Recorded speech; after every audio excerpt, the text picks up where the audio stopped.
Save your breath for scream. Well, I say every day it's a getting closer to taking a bath with my fucking toaster. We're not qualified. Explorers in the further regions of experience.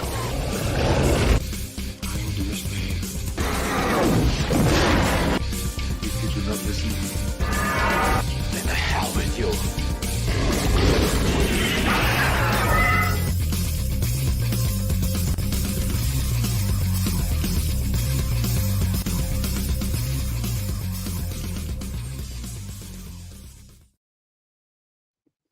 Greetings, salutations, and welcome to episode 113 of SITV, the show that we talk about whatever the hell we feel like. My name is Samuel the Infamous, and joining me this afternoon is Shadow of Hawk, or as I like to call him, Little Pidgey. How you doing, buddy? How you doing, man? I was expecting something way worse given the PSP I left on. No, it's fine. It looks like a pigeon in a like a I don't know, It's a fucking griffin. World War I era German helmet.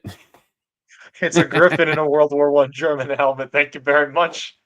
It looks like a pigeon. I'm sorry. It does. I'll steal So, talent anyhow. a fucking pigeon. Yeah. It's a pigeon. It's definitely a pigeon. Look at his beak. That's a pigeon.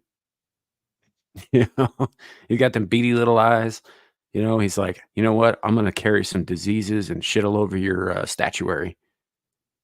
He does That's the what that second one says. a lot. He does the second one a lot. Yeah. So, but yeah, so we are a little light in the loafers in terms of crew today. I think Al is coming as soon as she can. She had some IRL stuff to take care of that couldn't, be put off as it happens. And actually, that's kind of why we're late altogether. Everybody's had shit going on. There were cops banging on my neighbor's door a little bit ago, so I was like, I can't have that picked up in the mic, so I gotta wait. And Just like some crackheads screaming their fucking head off. Just no, it dropping was all a the trespassing slurs. thing. Could So, still be a it's- crackhead. Crackheads can she's trespass she's just a- as normally as. Oh, sorry. Yes, but you're supposing things where I actually know what the facts are. But what are So, facts? What Well, are she's a facts? drunk and a trespasser. She's How do been you know it's- trespassed from this property by the people who own the property. I was here when that happened.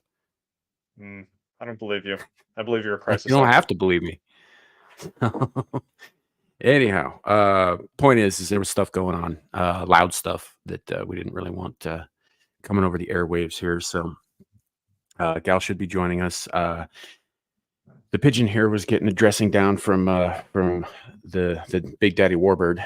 So,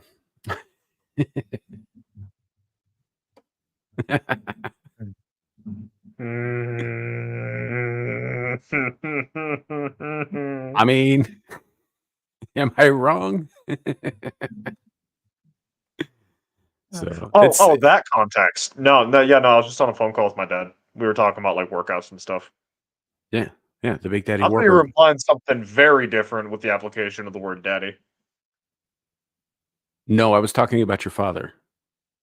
Oh, then I completely misunderstood this, and I need extra church. Yes, you do, and you might also work a little bit on how to read the phrasing of the context. Absolutely. So, anywho, welcome to the show, ladies and gentlemen. Hopefully, it doesn't suck.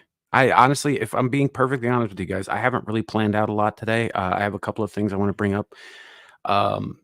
But yeah, it's been a long weekend already, and my head is killing me. So we're just gonna kind of wing it as we do sometimes here. So I hope you enjoy. We are live currently on YouTube, Twix, and Rumble. So if you're in any of those places, drop a comment. We will try to bring you up on the screen and acknowledge your presence at the very least. Although I feel like today's one of those days where we're probably going to interact with chat a little bit more than usual, and all that. So hopefully everything is smooth and the audio is smooth and all that. I've had luck this weekend. Fingers crossed. Knock on wood. Everything goes well. So we're going to say hello to the chat real quick, and then we'll start with some topics. Lawrence Knight is first, which doesn't surprise me. I mean, normally I get the shit set up either right before or at the tail end of Beelzebub, which is ass early in the morning for me, so that I don't have to do it last minute when I wake up. Which is exactly what happened today. I forgot to do it, and I had to do it last minute when I woke up. So this link's only even been up for like an hour and change.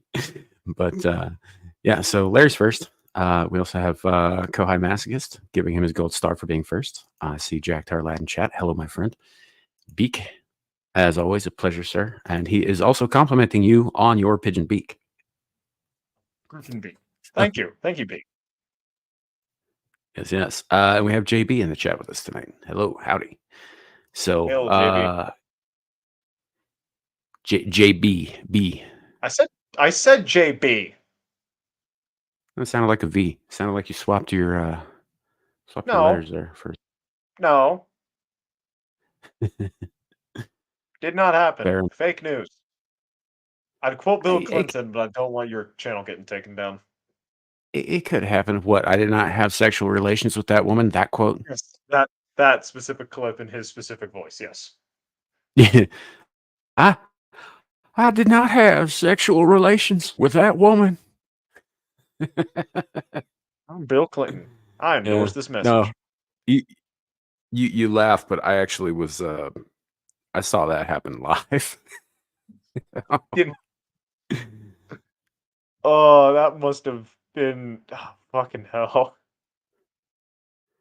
So here's the thing. Actually, since you brought it up, let's talk about that a little bit. So here's the thing about the whole Monica Lewinsky indictments and the impeachment involving a sitting president cheating on his wife, right? Nobody cares if a president cheats on their wife, right? I'm not saying it's a good thing, but it's not exactly like a new thing. Hell, even back in the day, Eleanor Roosevelt, FDR's wife, right, had a lesbian lover. The press just had enough respect for the office. They didn't fucking talk about it. The only reason that the Clinton shit got brought out into the forefront where everybody could see it, right, blue dress and all, damp cigar and all, right, is because it was shocking to the public. And it was something that the public could focus their attention on while the Clintons sold this country out to the Chinese. See, I almost told something very different that we probably can't talk about on YouTube. We're technically not supposed to be talking about Clintons being traitors to this country on YouTube either. What I'm talking about is worst. So, what are you talking about? Like the adrenochrome shit or the Pedo Island stuff? Or nope. I mean, it's pretty early show to get into that. I very poorly spelled it, but if you look at it phonetically, you'll probably assume what I'm talking about. I feel like we can't. Yeah, we probably can't talk about them. What, Mossad? Yeah, we can talk about Mossad. We just can't say anything for sure about them because, oh my gosh, how dare we? It doesn't, you know what? They got their fingers in every pie. So does the CIA. So does MI6. I mean, they definitely have their fingers in Hezbollah's pie with all those pagers. Yeah. Our pages are gone. Quick, run to the Radio Shack. Yeah, how many Radio Shacks do you suspect are in fucking Lebanon? I think. Really? I think there was one, and it was open for like a week just before the pager attack. Oh, so it wasn't actually a Radio Shack. I think the owner's last name was Schneider. So, anywho, all that said, we do have some other topics, and while you're here, I actually think this is probably a good one to start on because you have a particular point of view, I think, on certain topics. So, I'm going to bring this up on the screen. I don't know whether to be concerned or not. So, Russell Brand, earlier this year, converted to Christianity, right? Earlier this year, right? Which means that like he's still learning, he's still getting a feel for things. He's still finding things out. He's not by any means an expert on any of this stuff. And apparently now he's out baptizing people. What do you think about that? I'm curious. Honestly, not the cringiest thing I've seen Christians do. I say that as an extremist Well, Christian who believes in a four-state solution. so here's the thing. I don't think of this as cringe. I think that he probably is sincere. I'm just not sure if he fully understands what it is that he's doing Right, that's kind of what because I he's mean, new. and I should have clarified. Like Yeah. he's probably doing it genuinely, but he's also it's like a crap. I'm trying to think of like a good example off the top of my head, but I'm failing. Like he means well, but he doesn't quite understand that. Just giving out like if you're just at like a supermarket, just giving out bread and wine and like trying to give people communion that way, kind of missing the whole point of like what communion is. That sort of thing, where you mean well, but you don't quite get. So cringe is probably too aggressive of a word, but silly. You get my general meaning though. Right. Generally, baptisms are carried out by leaders and elders and that sort of thing. They're not usually done by like as far as I know, Russell Brand isn't a preacher of any kind. He's just a very excited born again. Right, if that makes sense. I'm assuming you can still hear me. Yes, I can. I'm just being silent out of respect for my elders. Oh, fair enough. I was just curious. I was like, I've got a little signal indicator up here that's saying that like, oh, it's not good, but if you can hear me, Oh, it's you're fine. good. Yeah, I can hear you.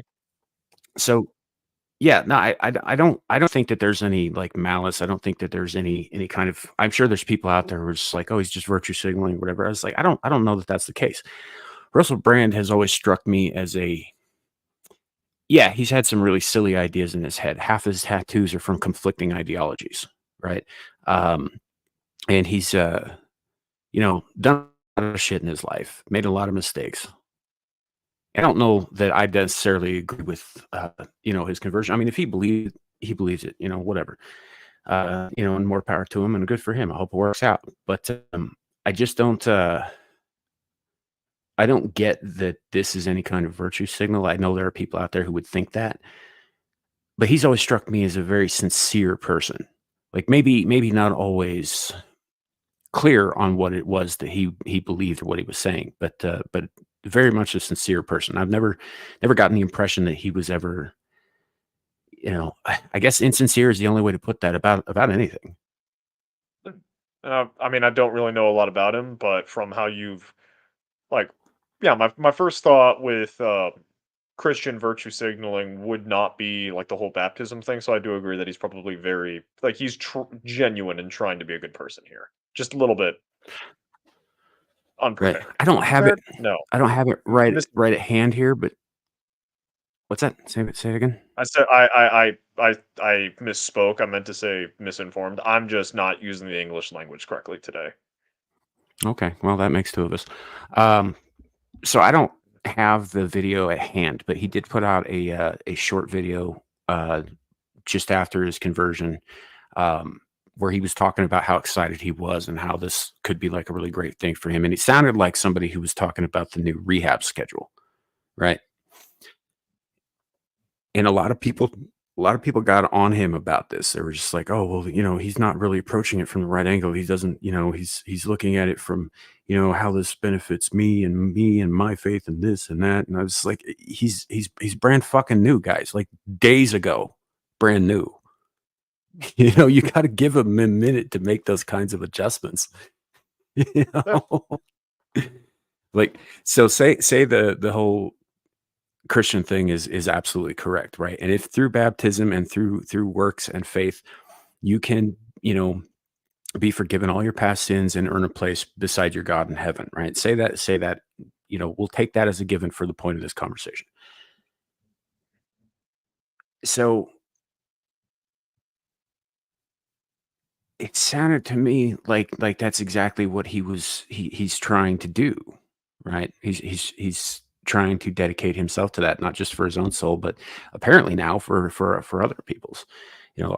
I think that he probably does believe. I'm not sure that he fully understands everything that comes with that. But then again, if I'm being perfectly honest, I think few do.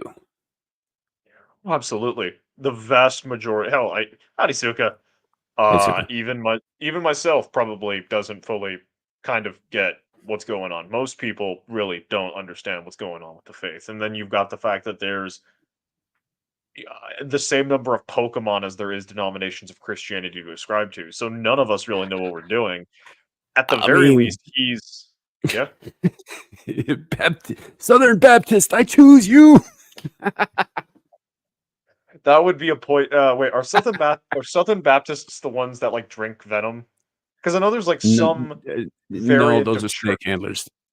There are subtle distinctions. Generally, Southern Baptists are the ones up on the pulpit screaming fire and brimstone. Okay, gotcha. Yeah, no, but whichever one does the whole venom drinking thing, that should be a poison type, because that'd be funny. Yeah, yeah, snake handlers. Yeah, those guys are. I'll say this, and Sasquatch I think agrees with me on this. We've talked about this a little bit in the past. I mean, those guys mean it when they say they walk by faith. You know? Yeah, like it's ultimately when it comes down to it, like he is in his way. He's not trying to go look at how good of a like at least from the whole baptism angle. He's not going look at how good of a Christian I am by but like doing non-existent or not non-existent but superfluous charity work. Oh, Gal was here and Gal's gone. Oh, Gal's here. Hi, Gal. Gal has power and forgets that I do too. It's not that. I just realized that I clicked the wrong thing. Hello. You took my naked Russell Brand off the screen. How dare you? I'm so sorry. Hey, you. Do you know how weird this image is? Because Well, the that's diaper- kind of what we're discussing a little bit. Well, that's not a diaper. Those are grown man underpants. Oh, I'm there's no aware. Spider-Man on them. Yes, there's no Spider-Man on them. You don't need to be naked to baptize someone. Not naked, but you don't. I think they're doing it. I think they're doing that because they're going in like the river. They just may not have had. They just may not have packed swimsuits. It's not that. Like, never mind. I mean, John the Baptist did it in a heavy ass woolen robe. Yeah. Well, I mean, like they may not want to get like clothes wet. Like they may be choosing to. Was like, this was it a last minute thing or like a spur of the moment? Is more what I mean. I don't the know baptism a thing? lot. Gotcha. This I don't know a whole lot behind this. The image just came up, and obviously Nina is the one who posted this in my feed, and she just asked the question: "Was everyone think of Russell Brand baptizing people?" And that's kind of where I'm at. Is not so much. I mean, you bring up a good point about the naked thing. Like I hadn't even considered that, especially how cold most rivers are. But Yeah. It's curious to me that he's doing this of all acts, right? He's physically baptizing people when he's so very new. Well, yeah, my question, I don't know different religions, whichever religion they're baptizing under, but like if he's ordained, he's ordained. Mm-hmm. No, sure. It's called As far as I know, he's not like an ordained minister, though. He's Yeah. just a new, very excited, born again Christian. I mean, it's not that new. It's like at least a year as far as I'm It's a little aware. less since he put out that video that he was talking about. Yeah, it was earlier. It was, I think, in March. Yeah, it's very new. Maybe he's just been exploring religion for longer. Well, yeah, no, he's been doing that. You can tell that by his tattoos. He's got shit from like at least 6 different conflicting Eastern religions on there. I meant Christian religions, but like Yeah, I I used think- to watch him, but I watch some of his stuff here and there, but I just I think everything I've seen leads me to believe that he is sincere in his, yeah. at least in his conscious mind. He's very sincere about this, and he really is very excited about this, and so I don't have an issue with him doing this. I'm just not sure that he's been involved in the faith enough to understand fully what it is he is doing. Yeah, and that's the point I was getting to with his first response was to try to like save other people's souls and guide them on the path to God. He's not doing like I donated $10,000 to people in Africa. I'm such a good Christian, or the incredibly extreme route of I took a sword and made people convert for their own good. He's doing genuinely a misguided but good thing no matter how you slice it, which is nice to see. So I actually, how's it misguided? If he is not ordained to baptize, like if because I'm like 90% sure you need to be a church elder or a priest or something like that to actually baptize. So it's in the context of he does not have the ability to baptize. Though that may be getting into Catholic thinking. I don't know. Well, It's Well, never no, really something no. I've sat down and thought about.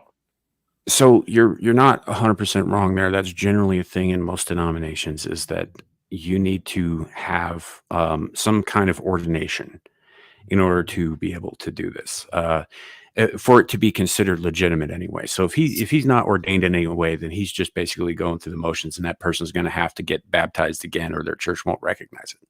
so we don't have information on what church it is, No. whether or not he is ordained or the other person is ordained and he is assisting. I also don't see an issue with this compared to telling people that they should burn in hell or their church should burn down because they're gay. So I'm kind of fine with him doing this, and I don't feel that it's misguided with Yeah. knowledge that I have. And I like that's why I'm questioning the misguided portion of it and really just the judging of it at all. Not Obviously, teaching it. well, I mean, I don't mean judging in a negative way. I mean, analysis, I guess, would be a better analyzing it from a religious point of view, I guess. I don't know. Like, there's just not enough information. I just had this conversation about freaking Ghost of Yote. This is Well, sure. You're right. There's not enough information, but what we're doing here is wildly speculating about things we know nothing about. That's what we yeah. do here. So No, I know. It's just a reminiscent conversation just on a different plane of less than 24 hours ago.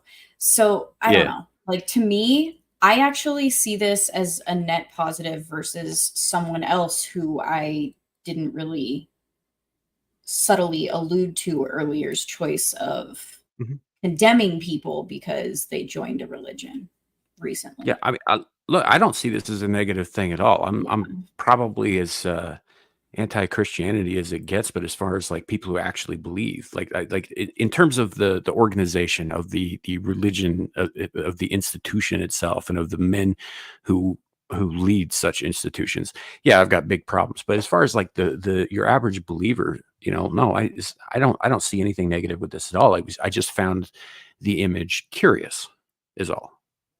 Yeah. Yeah, that's fine. I'm not trying to argue or anything. I know I came into this in the middle of it.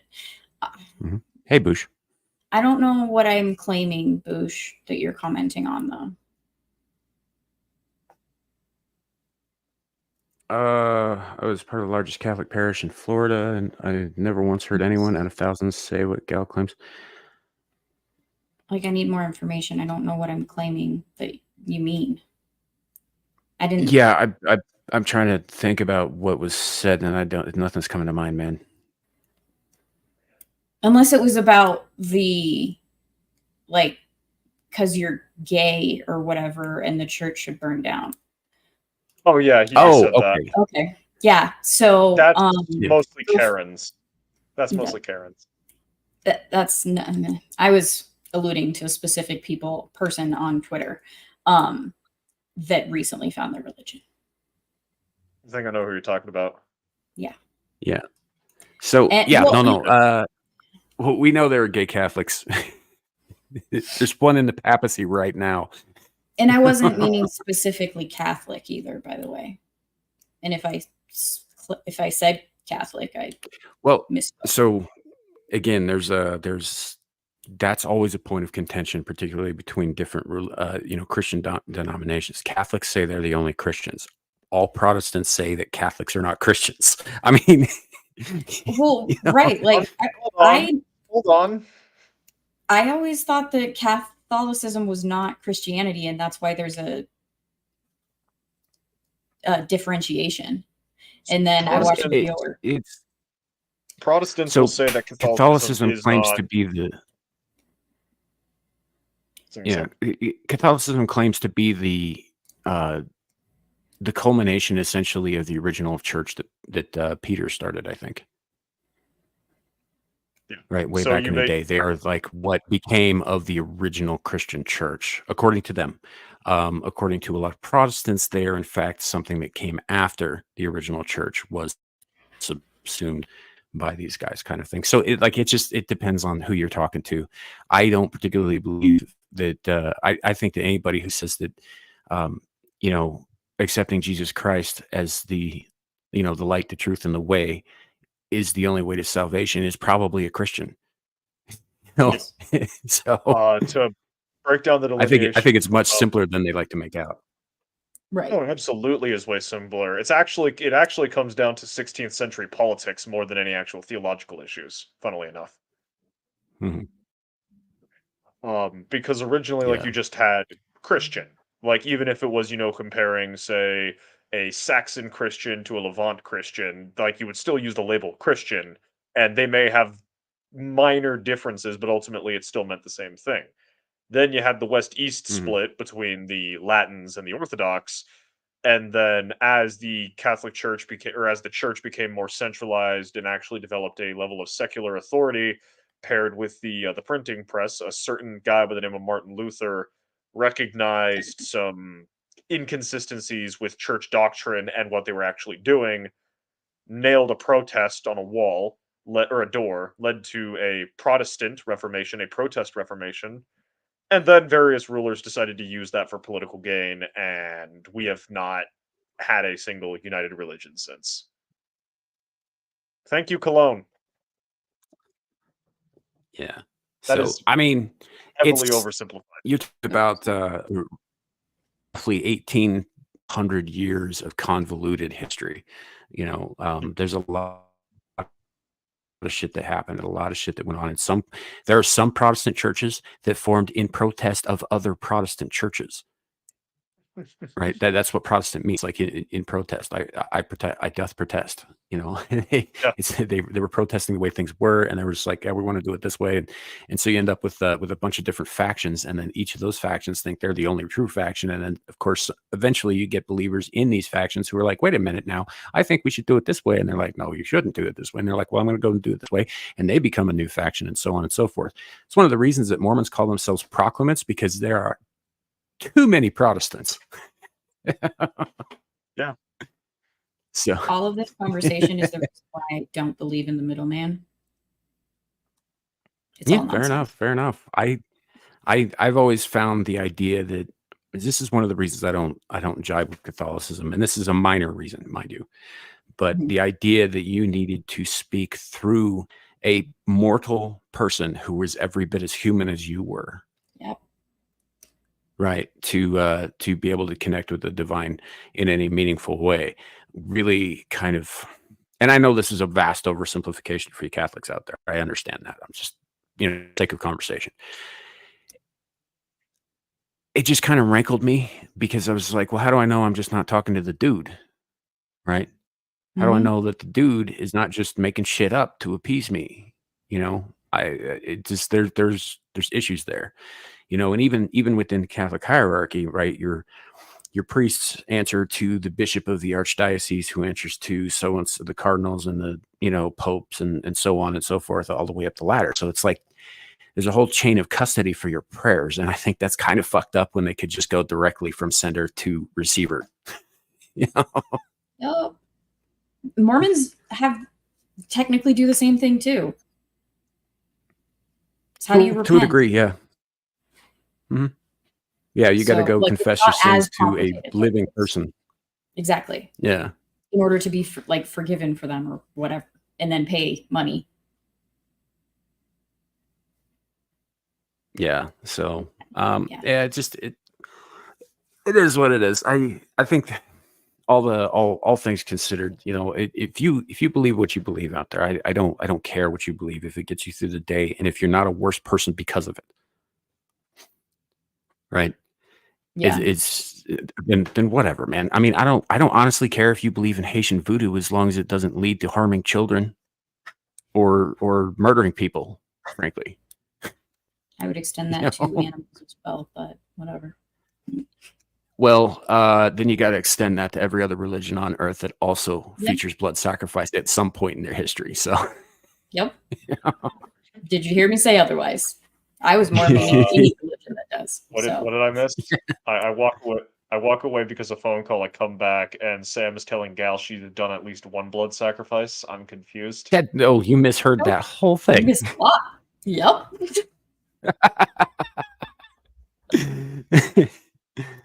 So yeah, it's haha, joke's on you, Larry. I've been baptized multiple times because Mormons do this thing called baptism for the dead. And when I was still Yep. going to that church, I did a bunch of those, I find it and I so never hilarious that you did once them. caught fire.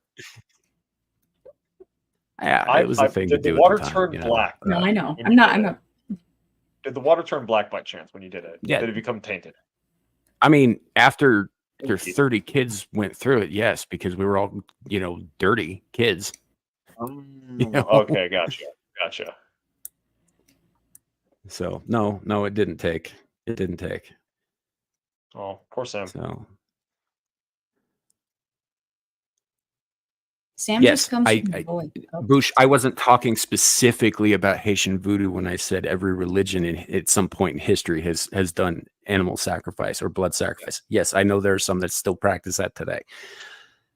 There was a So to be time when fair- the Jews did it too. There was a time when the So to be- Christians did it too. There was a time, the Muslims are still doing it in some places, It's funny Well, when this you is brought really up the interesting. Yeah, Jews. his I comment understand that. Though it is really interesting the different dynamics of behind what the actual is. Yes, Boosh, they did die thousands of years ago. Here's the thing, their doctrines haven't changed, right? Technically, they should still be doing it according to the laws of their religion.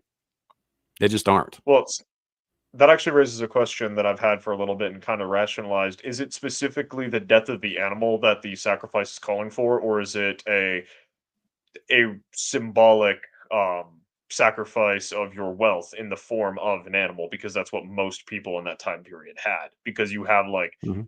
kings giving up Yeah, it was like goats or sheep or sacrifice. whatever, but yeah. Yeah. And if you were a king, you didn't have a lot of goats and sheep, but you had a lot of gold. So you'd give up gold. That's how I always like, because like right now, Christians, for example, you donate like hard cash or you donate labor as charity to the church. You don't like you don't go buy a goat because it's not the same kind. It's not the same kind of sacrifice where you are giving up a portion of your wealth or a portion of your time. I mean, I guess that's technically the same as when you buy the goat, but you get my general meaning. It's your immediate possessions and time rather than something else. Is how I've Sure. always interpreted it. Sure, Maybe I'm wrong. And that's no, you're not. And I mean, if you go back to like ancient Egyptian sacrifices, right? Generally speaking, they didn't usually sacrifice living things until they did. But but most of the time, yeah, it was like if you were, say a cook, right? Then you would offer up the choicest pieces of food that you could cook to the gods, and that would be burned, and so they could, smell it or whatever. The Greeks did the same thing. You always offered the best of what you had, of what you could produce to the gods themselves. They always got first cut, first pick, first choice, and that's generally how the Jews did it with their, their animal sacrifices too. It's like they didn't just offer any animal. It was one that was worth something, one that was valuable. Although to an agrarian society, I would say that pretty much all of them were valuable to a degree. So, Yep. So, but yeah, it's just the whole thing. Now, Professor Savage Dad is going off on here. Like, look, it's only called in Battlestar Galactica. In the Mormon faith, it's Kolob. Just saying, get it right.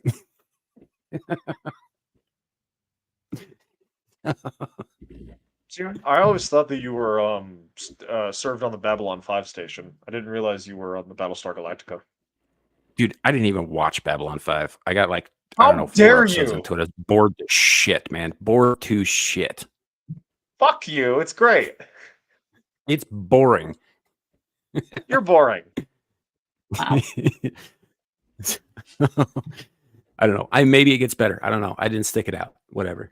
Anyway, Anyway. I will definitely say season 1 is very much a setting up the setting season, whereas the rest of the seasons are when the plot actually picks up. But it's not as bad as like the Golden Compass movie where nothing happens. It's just if you want like the serialized linear storytelling, you got to get to season 2. Mhm. But it is unironically very, very, very. He is not my father. He's my boss's boss. No. He's my boss, not my boss's boss.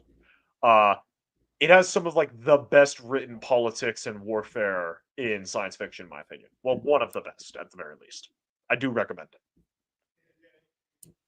Fair enough. Fair enough. Also watch Dexter, so there is that. Yes, you do. You watch like Wine Mom trash TV. I'm Sad. just putting that out there. By the way, anybody who loves Dexter out there, I'd apologize, except I wouldn't mean it because it is Wine Mom trash TV. I loved it until season 5. Would you disagree with what I just said? I wouldn't know because I don't like wine. I'm not a mom, and I don't consider it trash TV. So I disagree with the trash TV. I don't know how to analyze based on the mom and wine portion of the accusation. It's true crime stories for bitches who are too It's not true crime. soused to tell the difference that it isn't true crime. That's what I'm getting at. Like It's not true crime. I took it as a motivational drama on how young men can overcome their struggles and innate issues. And I actually hate true crime, so I don't know if Sam's still here. I think he left. Seems like the possibility that it has, the shitternet has dropped him. Hi, Lou. I was just going to bring her up. Hello. And I took your advice. I stopped at season 4, and I feel like honestly, I feel like the ending of season 4 is a very, very good spot to end. It's still on a cliffhanger, but it's a nice cliffhanger. How did season 4 end? I'm gonna put this in the private chat in case other people want to watch. Was there? Yeah, just put it in the private chat. Yes. Yep. So I gave season 5 2 episodes. Maybe only one. It is that ending. Like, would I have liked a little bit more of a conclusion? Yeah, but that ending for Dexter, perfect. Down to the last minute detail. Hi, Lou. Hi, Lou. Hi, Andy Pickle. So are you back, or were you just pretending to be gone? No, my connection went wonky for a second. Okay. I couldn't hear anything. Apparently Boosh says Dexter is vulgar and bloody and has sex. That isn't Wine Mom TV, bro. That is I posit to you that is the very definition of Wine Mom TV. I mean, I gotta agree with Sam there. Minus the vulgar part, I gotta agree with Sam there. Minus the bloody part, what was Sex in the City if not Wine Mom TV? I mean, and it's vulgar and has sex, so I'm sure there's blood involved, and they're pissy at each other at some point. I've encountered moms who have no problems with the bloody and the sex part, but the vulgar part, coin flip on whether or not they're all right with that. So I would assume that the Wine Mom portion of it is they're not watching it with their children, so they don't care about the vulgarity of it.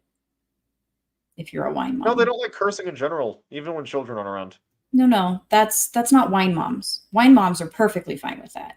That's religious moms.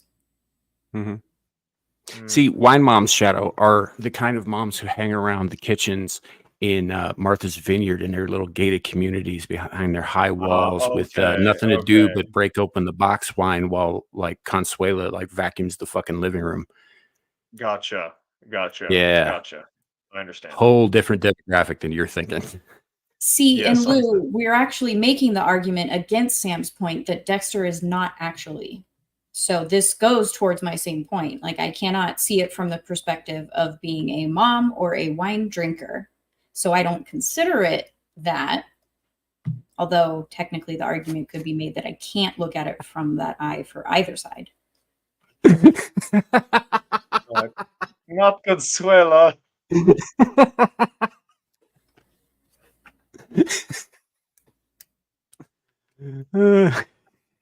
Yeah, pretty much. Shit. No, Not I don't know. I It's crime never drama, saw the it's not appeal of true crime. Dexter. Yeah. It's like, look, it's mostly women in the upper to middle class, right, who have a lot of time on their hands, mostly white women, I might add, who go around watching things like the procedurals and the serial killer stuff, and all the stuff that's like, oh, based on true crime, that kind of stuff. That's a very niche market for very wealthy, probably not sober women. So with Dexter, I do not consider it to be on their level because I don't think they would appreciate even the basic reasoning behind the show, where a child as a baby witnessed god-awful crime and was essentially born of blood. And so this police officer knew what that would very highly likely do to that child in its trauma. So he taught him to better the world with his own depravity, I guess you could say, like to balance it out. He's taking out the trash of the world because he was born of it. Directed his wrath in a righteous way rather than an indiscriminate way. And I don't consider wine moms that entertained by something like that. Dexter does not take his shirt off enough to warrant the wine mom appreciation. That is a very good point as well. At least in the earlier seasons. Later seasons, he kind of does it, but that's also... There's also a lot of shirtless Rita, so I think that balances it out. Yeah, he was a detective. That's why Dexter knew all the shit he knew how to do. Because the dad... Because he was, and Sam, I hate to do this. I know you're going to be very mad at me. I did not realize it was 6. I've got to jump ship for a D&D stream. The abandonment of your friends. I will shout you guys out again. I will. He made other plans, though he knows the time of this stream. I see. Which has been consistently the time of this stream for 2 fucking years, and he's been on it since episode 15. See, my original understanding with that other stream was it would be bi-weekly, so I'd be able to show up twice a month here, twice a month there. That happened once, right at the beginning, between the first episode and the second episode. There was a week we let go by where we did not do a show, and we were just like considering D&D stream. And every single fucking Saturday that I didn't have that, I was working, or I have been working. Fortunately, though, I've gotten my next couple of weeks schedules. Sam, are you hearing excuses? All I'm hearing is categorically. I am.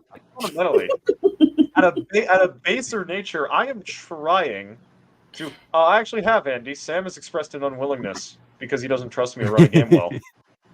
And I was left on red by Lou and Gal. I don't know what you're talking about. I posted. I'm being mean. I'm just joking. Just being mean.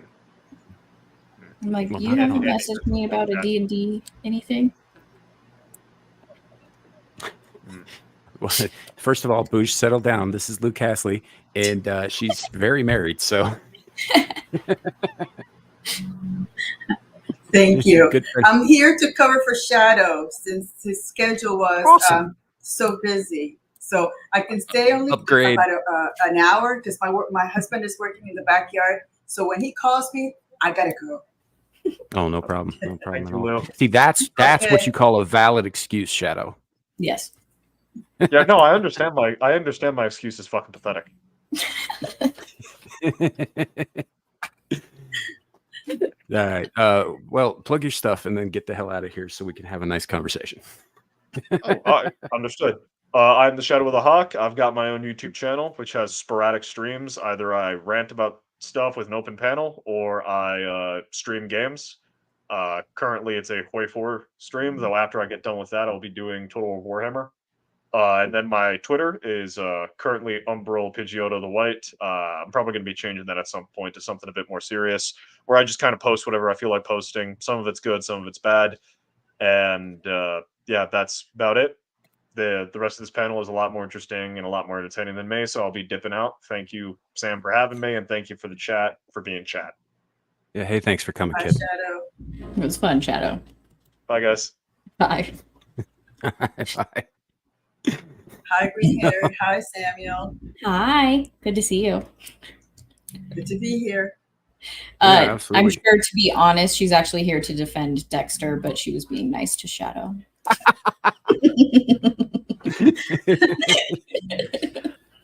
I'm sorry. I don't see anything redeeming in that show whatsoever.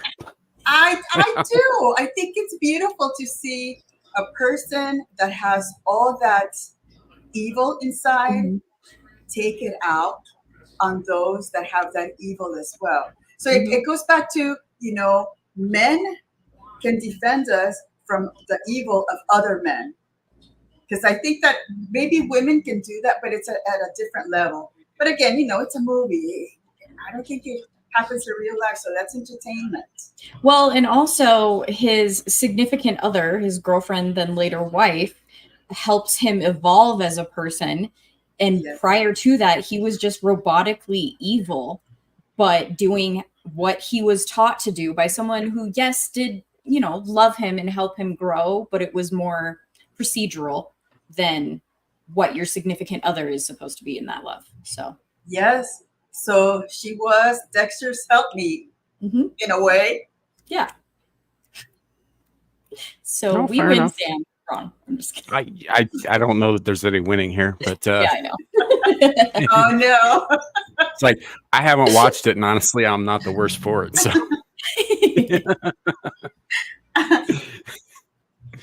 So, but no, I don't know. I get, though, there are some things that like you just kind of get attached to and you kind of get into. Like, for instance, I really love the show Vikings, right? The first one, not the Vikings Valhalla thing, but where they got really bad in every sense. But I love the first show, especially the first 4 seasons. And I am fully aware that it is almost completely ahistorical, despite airing on the History Channel. Right. Everybody in it is a real figure except the main character, who is apparently an amalgam of 4 or 5 different kings who lived over a period of 200 years apart from each other in different regions. Yeah. It's sort of like the name Ragnar Lodbrok is kind of the Norse equivalent of John Doe. Right. It's a plug-in where you need like a legendary thing. But like the Sons of Ragnar were very real. The guy Rollo, who is Ragnar's brother in the show, lived like 200 years after, but he was the founder of Norway, or of Normandy rather. Like there's some stuff that is true, but it's all mixed around in the timelines, and certain people did some things that other people got credit for, and so on and so forth. So it's a really, really bad show if you want historical accuracy. It's amazingly awful at that. But it's compelling as shit. It's super fucking violent. So's Dexter. I'm sure it is. I just like there's some stuff that happened in Vikings that I wasn't really okay watching the first time, like the Blood Eagle scene. I never saw it. It was pretty rough. I think my husband and I watched it. Stop. What was that like? I have no idea what Stop he lying. came in and out. Stop lying. Yep. He dipped out entirely. Yep. He came in to say stop lying. Noted. I think Vikings I think it's good. I think as a woman, it's also kind of, in a way, eye candy, because I don't think Vikings were as good looking as the actors that are portraying being that strong and they were probably really messed up out of, after coming back from wars, they were probably missing ears and teeth and stuff. So again, as a woman, they probably do have some of the violence in there that's accurate, but as far as like the looks, I don't know if that's pretty accurate. No, a lot of it isn't, like the face tattoos and the specific hairstyles that are very, very associated with. So I follow a guy on YouTube whose whole deal is translating ancient Norse. Right, that's what he does. He speaks like Icelandic and Norse and that sort of thing. He reads all this stuff. His name's Jack. Now I can't remember his last name. I'll look it up for you. Anyway, and so he has talked extensively about this, how there is no reference whatsoever outside of one particular reference in, I think, what's his name? Ibn al-Fad, the guy who the 13th Warrior was about, the Arab explorer who ended up meeting up with the Rus Vikings. So he made one reference about a guy with a tattoo, and I don't think he was even like a Viking guy. He was just some random dude he met on the road one time. Otherwise, there's no reference in any of their writings, in any of the writings of people who's encountered them, of them having like woad tattoos all over their heads and shit. That didn't happen. So, and most of them didn't wear long braids because of lice. They shaved their heads. Would make sense. Yeah. But they look really cool in the show. Especially in fights. I mean, what man is going to have long dreads while you're fighting other men? The head is going to be the first thing that they're going to grab when you have all those things flying around. So it's not practical, but it makes it look nice. Yeah. Yeah. No, it does. It looks cool. That's one thing that I like that they did aesthetically, actually, is because so like when a lot of these guys are younger, they'll have these like top knot braids that go all the way down their backs. But the older they get, the shorter and more practical their hair gets, like they learned from their lesson from being younger. No, it's kind of a neat detail. Bush brings up Norseman was better. I agree. Norseman is a fantastic show. No, not The Norseman. Norsemen. It's a Norwegian produced show on Netflix that is essentially a satire of the show Vikings, but it's made by actual Norwegians. And the movie was North, not Norse. I guess. Means essentially the same thing, but yes. Well, yes, which was why I assumed. Yeah. So, but it's hysterical. It's just it's really, really funny show. I highly recommend the first 2 seasons of Norseman. Like they've got rune sticks hanging out by the privy that have like limericks and shit on them, because that's what Norse people did with their written language, is they wrote dirty rhymes. They didn't write profound things, and they wrote them on like strips of bark and stuff. They not parchment or anything. It wasn't until the Christians got there that shit got written down seriously. Where do you store this information that you can just randomly pull it out of a hat? I don't understand. Don't know. It's fascinating. Shut up, you.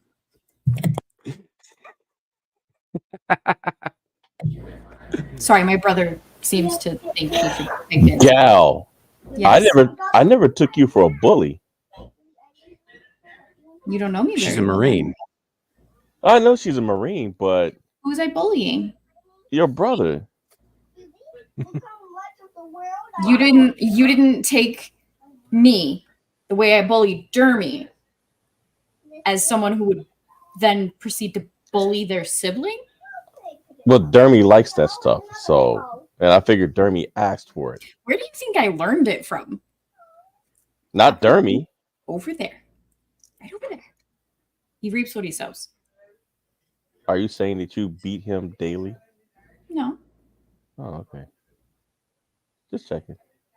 Verbal Is bark. he a lot younger than you, Green? No, I'm a baby. Oh, okay. Ooh, you're the baby and he's older than you. Yeah. He's the big brother. Let me just give you a picture of. I have a big forehead. He calls it an 8 head. That's who I grew up with. So that Yeah. Okay, I take that back. I didn't know he was saying all of that. Please proceed. This is also someone who calls himself the cripple or handicapped wheels as he goes by on his wheelchair. So what's up, Ironsides? He doesn't like him.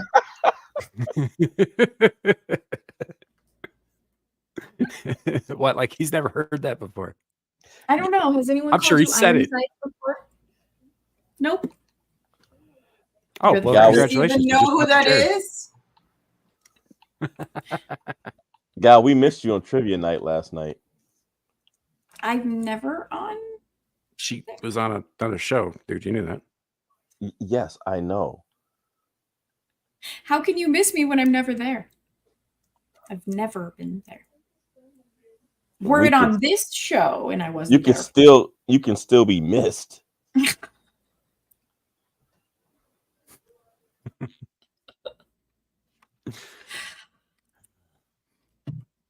No, we did have a full panel last night. That was something else. Yeah, So Devil said it ended basically right before. Oh yeah, it was about 15 minutes before Beelzebub that we finally ended it. Yeah. But yeah, no, it was good. It was a good time. It's a good show. All that, but that reminds me. I need to probably announce this here too. In 2 weeks, the 100th episode of Abyssal Musings will be airing on the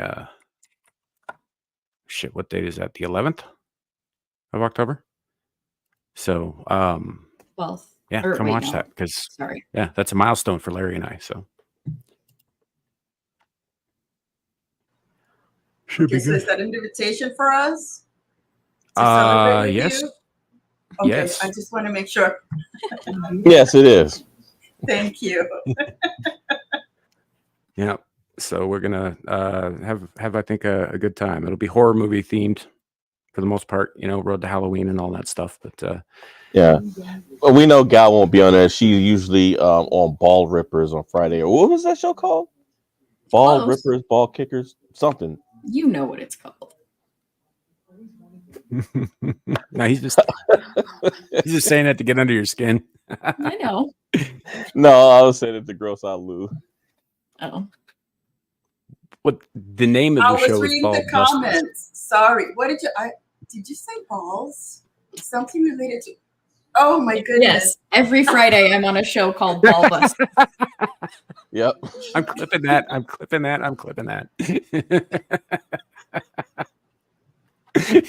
Look, it's I gotta watch that show. Yeah. For everybody in the audience, everybody watching this, it's very rare that Lou lets anything like that slip out. So it's got to be clipped when it does happen. I've only got one other clip of her saying something totally off the wall, and it's awesome. It's still one of my favorites to this day. And what's funny about it is, like, you realized you were saying it, so it was adorable.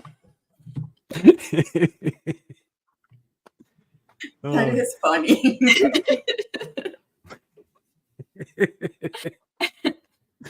Oh, it's good. It's good stuff, man. It's good stuff. By the way, Lou, that show you did the other night was really good. We were all on there. Oh, it was great, huh? Yeah, it was. Yeah, I loved seeing all of you in the chat. Mm-hmm. Which one was it? Was it like the red flags? Yeah, I think so. I think so. Yeah. So yeah, it was one of those things that it's always interesting during the course of the week when people like go live, right? Like you and Maggie go live, right? Usually I know 6 or 7 other people also going live on any given time on any given day. So I'm like trying to balance and pay attention to everybody's shows. So I'm not very active in any one chat. And it's really, it's kind of nuts. And I'm usually working at the same time. So yeah, it's tough. Sometimes, but we do appreciate when you guys show up. It's because, again, a lot of the comments are from men. We don't get that many women joining us that show up. we know that they're like in the background listening to the information, but as far as engaging, they don't. Hopefully with time they'll do it, but we do appreciate you when you guys show up. Yeah, I was wondering about that the other day. I was like, we do comment a lot, and I wonder if that makes the ladies a little, I wouldn't say intimidated, but maybe more cautious because they don't know what kind of reception they're going to get. Good point. But I think that when we open up our stream, I think Maggie makes it clear that some of the content may not apply to women, and those that join us are very welcome. So yeah, I mean, it's not, the content is not for many. It's for those that want to just listen and take in the information and do what they please with the information. That's fair. Kind of like what we do here, a little bit. Yeah, I'm fully aware that this show is not for everybody. I understand that. But if you can stick it out, I think there's usually something worth hearing at some point, past all the jokes, because we make a lot of those. I would say I'm serious all the time, but I'll get called a liar again. So 2 weeks in a row might hurt my feelings. Yeah, you will. It didn't hurt your feelings the first time. Shut up. Wait, you're a Marine and you have a brother and you get your feelings hurt? Yeah, really? Totally. I wasn't being sarcastic at all.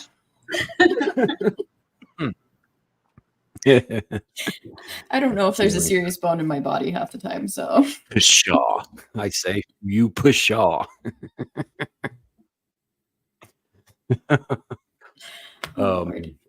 Yeah, no, that was funny too. Speaking of which, because I have not heard from him in some time, I've reached out a few times with some links and some other stuff. Hopefully Caucasian Sasquatch is okay. Sasquatch is doing all right. I think right now he's down in what was that? What was that look?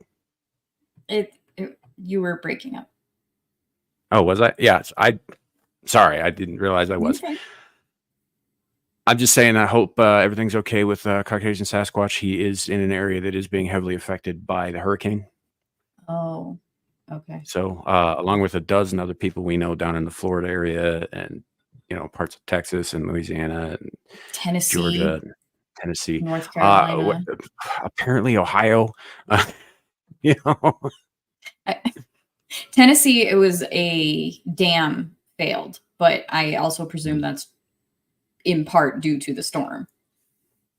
Yeah, it would probably have. I don't know if the wind itself would have been enough to damage a dam like that, but the flooding would. The flooding, yeah. Yeah. So yeah, it's just hopefully everything's okay. I'm sure we'll hear from him soon. But just putting that out there, fingers crossed, buddy. Hope you're well. Yeah. So that said, yeah. I still got this picture of like half naked Russell Brand in the river up on my screen here. So I'm gonna change that to something else. He's getting up there, man. I mean, he's getting a little bit of the love handle thing going on, a little pudgy. Was that for a movie or was that him enjoying his nakedness? I think he just wasn't. He was baptizing someone. Yeah. Naked? He had underwear on. Yeah, he had underwear on. Okay. But it's still weird to me that it was in their underwear. Yeah. Yeah. That's weird to me too. I'm gonna bring it back up. Of course you're gonna do that. Well, it was up for like the first 40 minutes of the show. It's not like it's gonna hurt anybody's eyeballs now. More than it had anyway.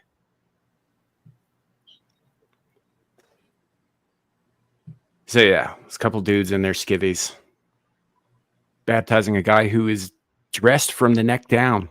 Yeah, that was also something I was going to mention earlier. Like, why are they in their underwear and he's not?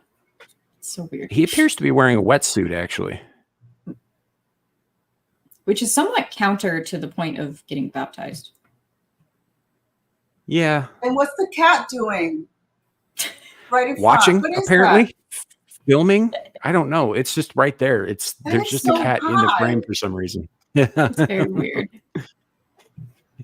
Yeah, see if and I when can you make said this- Russell Brand, I thought you were saying Russell Crowe, and I was thinking, wow, love handles. So now he's gotten a little thicker too. Yeah, that's what I thought. What was the movie, the exorcism movie he was just in? Oh yeah, I started watching. I haven't watched it yet. Yeah, I enjoyed it. Mm-mm. No. That looks too scary. That's What why was I the like name it. of it though? I loved know. I don't remember what it was. It's on Netflix, I think. Fairly recent. It is technically a horror movie, but I don't remember what it was. That's the one where he plays an Italian priest, right? Yeah. Okay. So The Pope's Exorcist. yeah, I don't remember what it was called. There it is. I asked Google. I mean, my brother. I don't think he heard me, so we're safe. He loves it when I call him Google. Does it get really scary though? I mean, you guys are used to watching scary movies, but for a regular person, Catholic, that believes in the exorcism stuff, would it be too it's scary definitely for me? All right, no, I wouldn't. Yeah, can't. I wouldn't recommend it. Well, I'll tell you what. You read a lot of the behind the scenes stories and things that goes on in a lot of these horror movies, and I mean, Exorcist, they got all the people that got hurt, died, and a lot of these other horror movies that are just like it. People were all kinds of stuff was happening to them. So, yeah, if I was an actor, I would not be doing those types of movies. Yeah, especially if you, at least for me, Catholic, Latina, we believe in all of that Santeria, voodoo stuff. We try to stay away from all that stuff because, again, if you don't believe at all, I don't think it's gonna hurt you. But if you already have that sense that some of that stuff could impact you, yeah. I don't play with Ouija boards. I'm not, and I don't necessarily believe in all of that. But I'm not going to play with Ouija boards on this channel. Yeah. Oh no.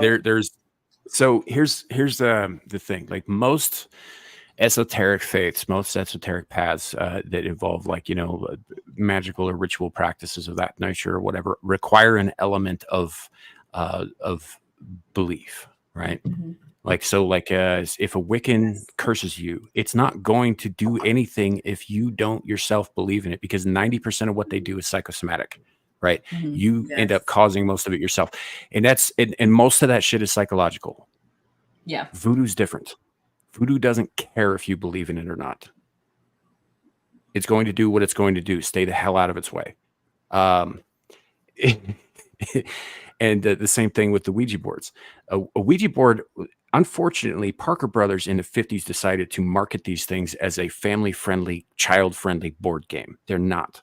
What they are is a key to the other side. To a lock. Nope. The problem is you don't know which lock you're opening. Mm-hmm. Because it's not like a specific, it's like a master key to all the locks, but it opens one at random. You don't know what you're opening with the lock. So maybe just don't pick up the key in the first place. Yep. That's exactly why I don't. Yes. It's not funny. It's not cute. Stop it. Yeah. Santeria is Santeria is a little bit like watered down voodoo, a little bit. Both of them have basis in yes, that's from fucking I don't practice Santeria. I ain't got no crystal. I can't remember the name of the fucking band for some reason. But anyway, Carlos? long story short. Santana? No. I'm thinking no, I know. But Santana's a guitar legend. He didn't do this song. I know. No, Sublime? Off the top of my head. Yes, that's it. Yeah, it's Sublime. Yeah. I'm mixing it up with something that Santana does, and now it's going to bother me. So that's what I'm doing right Is it Oye Como Va? now. You know how I Or am Black with Magic like Woman? names of songs and who sings what. So Sorry, I like Santana. I think he's a fucking fantastic musician. Yeah, and I think that the latest that he did, he was totally against the rainbow stuff, the alphabet stuff. I didn't know he was still making music. Yeah, one of his concerts, he went off on that stuff. So it looks like well, that makes sense. are. I mean, Mhm. you know, but yeah, I wasn't aware he was still making music. The last album that he put out was the one with Smooth on it with the guy from Jesus. I can't remember anybody's name today. Matchbox 20 and Michelle Branch and Rob some Thomas. That's what I was thinking of. Yeah. So, he did an album that had a bunch of guest stars on it, and it was pretty good. It was a pretty good album. I don't think it comes close to the other album he released in the 30 years prior to that, Abraxas, because he only ever put out like 2 or 3 albums his whole career. You know? But they've all done very, very well because, you know, man's a hell of a guitarist and a songwriter. I'm wondering if these OG entertainers have anything to do with what's happening with the Diddy stuff. I'm wondering if they saw it in any way on their side that it hadn't gotten as bad as it got with Diddy. I don't know. It's just random thoughts. I think you're probably onto something there. So when a lot of that stuff happened last week, there was a day where I couldn't put a number to how many people in Hollywood and the music industry and all that deleted every tweet on their accounts down to 0. Dozens of these guys just wiped their whole accounts. They did not delete their accounts. Their accounts are still up, but they're 0 tweets on them. They just clean house. You know, as if that's going to do anything, by the way. Exactly. That shows you how limited they are in their thinking. Do they not realize that stuff is kept in the background? So that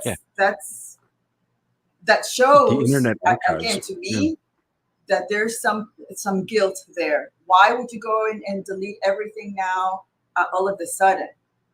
I mean, do you have something to do with all that stuff that's happening? Or they knew something about it, and something in their past tweets has indicated that they knew something about it, or they were involved in some way, or they knew someone who was involved in some way. I don't think a lot of these guys. I think that there probably are a handful of them who weren't involved in any of this stuff, but they certainly knew about it. Right. You know, and said nothing. And the ones who did say something, they're out on their ass. They're blackballed. Yep. They're cast out into the void, or they're, suicided, or they're, just sent away on some trumped up thing, or they're just exiled from the industry, exiled from the public eye. I also think that there are some who said something, but they made it seem like a joke. Specifically, there's an Eminem song where he mentions that Diddy is the one that put the hit out that got Pac killed. And then at the end of the song, he says, and just kidding, Diddy, you know I love you. At the end of the song, that's like the last lyric of that song. There's an interview that his name is Gene Deal. He was Diddy's bodyguard. And he actually covered that, and he said that he did put a hit on him. He said what happened was he put a hit on him, and someone else went and told another person, and they got back to a gang, and they were like, "Oh, there's a hit out on him. Well, we need to get that money." And one of the 3 people that was involved was a police officer. In fact, it was as I told Sam, it was the police officer that was killed in the Rampart scandal over in Los Angeles back in the 90s. The cop that died, he was one of the conspirators behind it. So he was involved with it because he was working for the gangs, and the police didn't know it. Wow.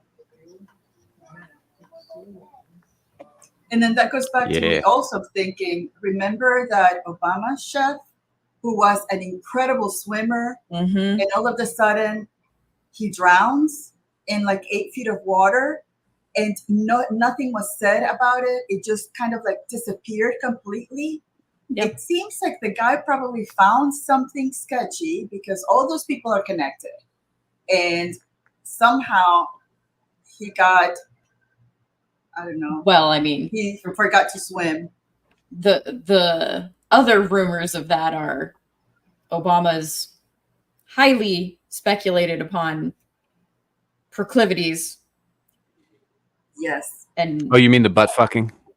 yeah, that. Oh yeah, it's Sam's stream. But see, How colorful. I'm not as vulgar when Lou's here, Sam.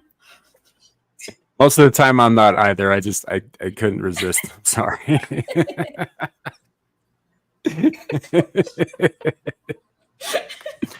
It was a good opportunity to get some shocked faces. Which is, I'm sure, what Obama said when he snuck up behind that cook. Oh God. Well, I'm curious though too, like, you know, because the only information we ever got about that guy was the fact that he was found in the pool, right? They don't tell you circumstances, like you don't know all the details, and what you do know may in fact be fabricated, because I mean, you know, how many of these deaths connected to politicians and Holly weirdos, you know, do we ever get the full scope of, right? So it's possible that he died in a pool, but not from drowning. Right.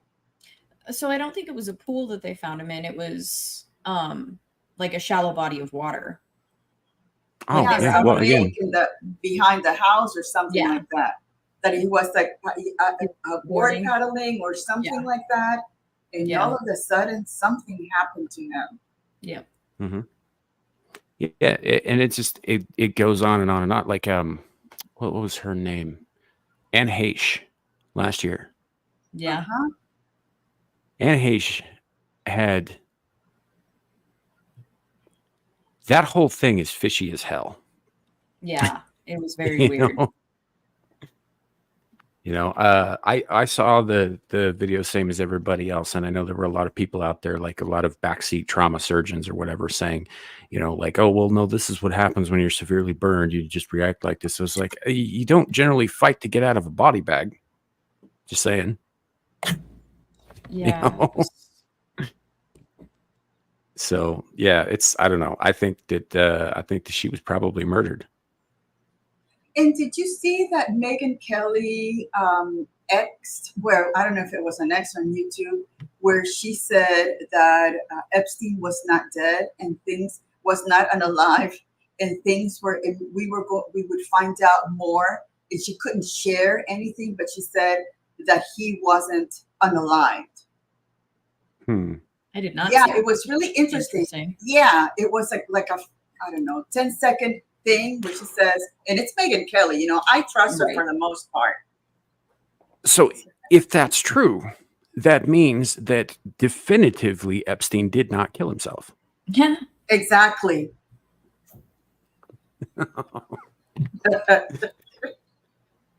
Because he's not dead.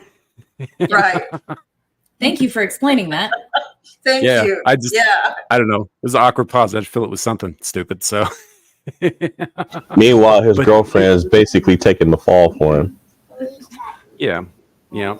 Ghislaine, yeah. Yeah.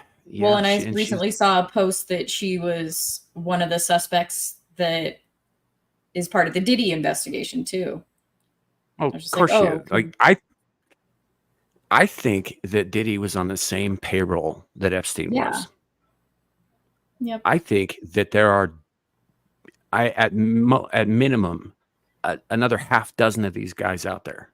Yeah. You know, I think that these are just the ones who get fed to the media, fed to the public, fed to the wolves, because they got to throw somebody out. Yep. You know, so yeah, I think that there's a bunch of different places, and I think that it's all connected to certain. So I need to qualify that. So when I say it's all connected, I'm not talking about like Alex Jones. There is a single satanic, blood-drinking, pot-bellied hobgoblin conspiracy running every bad thing that ever happened ever. I don't think that. I think that it's possible that multiple groups of very bad people are working towards their own ends. Yes. You know, And they scratch each other's backs when it's necessary, but they also will take each other out when they're in each other's way. Yes. You know. So yeah, I think that it's one of the reasons that I harp on the WEF so much is most people don't they don't want to talk about that. They want to talk about like Mossad, for example, or they want to talk about the Illuminati or Iran or, you know, whatever boogeyman it is. And they're like, no, this is the one that's behind everything. I was like, you know, it's entirely possible. It's a big world. There's lots of people in it, that there's more than one conspiracy going on, and they're not always on the same page.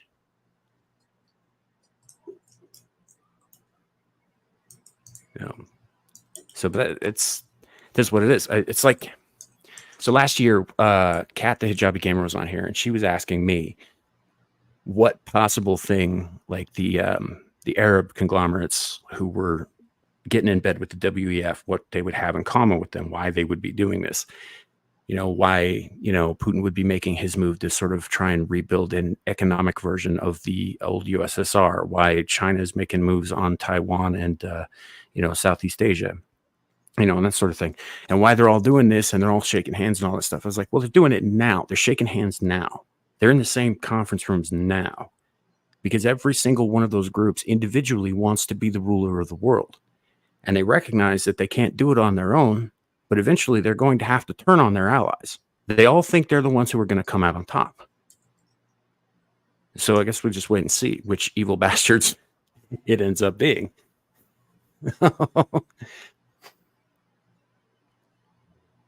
Yep, that is true, Suka. It is true. Depraved minds do think alike too. You know, and it's something that has been said about power. I mean, as you all know, power corrupts absolutely, but what they don't talk too much about is that it also attracts the previously corrupted. Like, it is the corrupt who are attracted to power. It corrupts the good, absolutely, that's true. But most of the people who are attracted to the positions of power in the first place were corrupt to begin with. Always keep that in mind. Yeah, like the UN, WEF, all of those three-letter organizations, they are filled with, you know, people that want things for their own good. I mean, the last people they think about is society, quite honestly. That's how I see it, unfortunately. Yeah. So it's just, I don't know. It's a bit of a somber note to think about, but yeah, there it is. And I think that there are probably, so the universe likes balance, right? It likes to strike a balance between the light and the dark, between the good and the bad, between, you know, the saturated and the void. You know, it just, it likes to have that balance. It likes to be like, look, you can't be all one thing or the other. You know, you're in a dark room and you know, the light will show you where the shadows are and all that stuff. It's just, it's a matter of degrees, but there are other people who are working towards good ends, are working towards combating the corruption, and working towards like bettering things. This is a true thing. And I think that most of those guys are even more fractured and disparate than the various conspiracies of bad guys. Honestly, you know, none of us know how to get our shit together and work together, but there is their opposite number out there. They just don't make the headlines either. You know, nobody's interested in reading about people doing good works. You know, what's the old adage from the newspaper days? If it bleeds, it leads. You know, meaning if you know, if it's awful news, some kid got run over by a lawnmower, put it on the front fucking page. People will buy newspapers. You know, but if it's some kid who was you know, going around picking flowers and handing them out to widows, right, just to brighten their day a little bit, if it makes the paper, it's buried on page 16. Right. Well, perfect example, that guy from Fox that just saved that drowning lady while he was doing his presentation about the hurricane. You could hear the lady screaming in the background, and she's like, "Well, the the first responders are coming," and then it turns out that they weren't here. They weren't there, and the lady was really drowning, and he went and saved her. And there's like video of him taking her out of the car and bringing her out. Again, we hardly ever see those great news, because the news always wants to give you, I think it's kind of like bad news porn. They want to overwhelm you with all this bad news.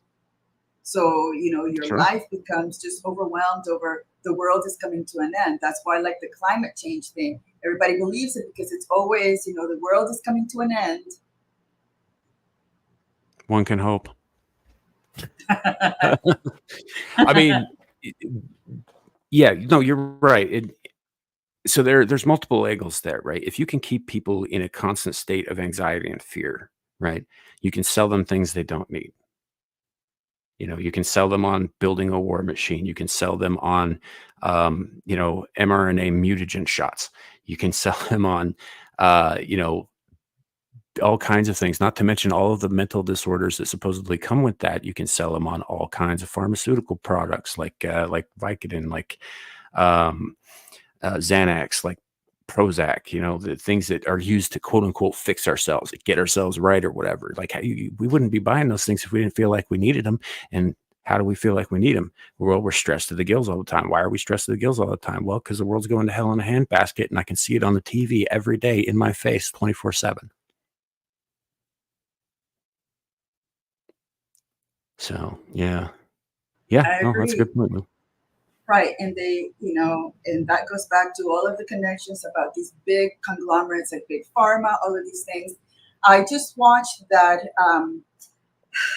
panel with RFK and all of these people speaking of how our food in the United States is keeping us sick. It was a great panel of knowledgeable people. They were talking about, I think it's like, I want to say 20 ingredients that are put in all of our cereals and our food here in the United States, but in Europe and every other country, they don't allow that stuff to go into our food.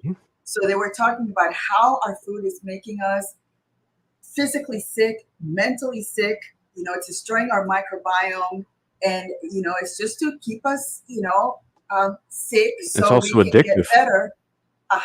Exactly. So we can, go to our doctors and ask for more meds from the people that make those supposedly meds that will make us better, without looking into what are you eating that's making you sick, because it's all connected in our bodies. Yeah. So 2 of the companies that are heavily invested in quote unquote feeding the world, Monsanto, and I forget what the name of the other one is. I think it's begins with a B. But anyway, these guys are responsible for I think it's Bayer. Bayer invented the gas that was used in the gas chambers in the concentration camps. And they also invented all the medicines that you see on the shelves as well. And Monsanto is the ones they're trying to solve the hunger crisis by genetically engineering corn and all that stuff. Except, did we lose you? The problem with the GMO corn is that it's also sterile. Oh, am I? Somebody doesn't want him saying anything. Oops. But hey, I read that years ago when I was in school. I read that it was the Bush family that was making that gas, that they had a hand in it. I'm not surprised. They may have had relatives who were involved in that, but yeah, the German company that invented it invented that gas. Also invented Bayer brand aspirin and that kind of thing. And Monsanto, if I remember right, also invented something horrific in World War. I think they invented mustard gas, actually. Oh. which is a weapon. So yeah, and these are the people that we're trusting to get us through. So it is what it is. I mean, I don't know. Maybe they turned around. I don't believe that for a second. I think they're still evil sons of bitches who see profits over dead bodies. Yeah, it's hard to. But they're all working for the same guys too, and they're all. Sorry, Sam. It's hard to relate to the amount of power that these people want. They have all the money in the world, and they still want to screw with us. To what point? What is it that they want? It's weird. Yeah, I think the Georgia Guidestones, before they were destroyed mysteriously in the middle of the night, had some interesting things to say about that, laying out the plan for by 2030 with, dropping the entire human population down to a manageable 500 million, which means, by the way, that 7.5 billion people have to die. So, I think it has to do with manageable population. It's like you don't want it too low that you can't replenish the population for the resources and the workers that you need and obviously the peons who, worship you. But you don't want it to exceed that by too much, because then they might start getting ideas in their head like, hey, there's more of us than there are of them. Maybe we could, not live this way and live better. It's all about that manageable portion control. They don't want to destroy the world, but they do want it reduced to something that something they can keep on a leash. Well, I look at it this way: if we pay attention to what we eat, yeah, you can live longer. I mean, live better. But if you guys want to live longer, then you should listen to what Andy Pickle's saying. Well, yeah, I'd say don't buy pagers anyway. It's outmoded technology, but No, I like what Andy Pickle says right here on seed oils and several vegetables kill testosterone levels. So in my mind, I'm thinking, is that the reason why there's an increase on men that are not as masculine? It's going back to trying to kill that masculinity, because it's men that will say, wait a minute, this is not working out, and we're going to push back. Yeah, so that's essentially it. Yes, like what you do. There's multi phases to the attack here. Like, first thing you do is you promote feminism, which makes men disincentivized to be masculine in the first place. Right? They're choosing differently. They're choosing not to open doors. They're choosing not to stand up for women. They're choosing not to do these things. We're also a lot less prone to signing up to go to war for our countries now.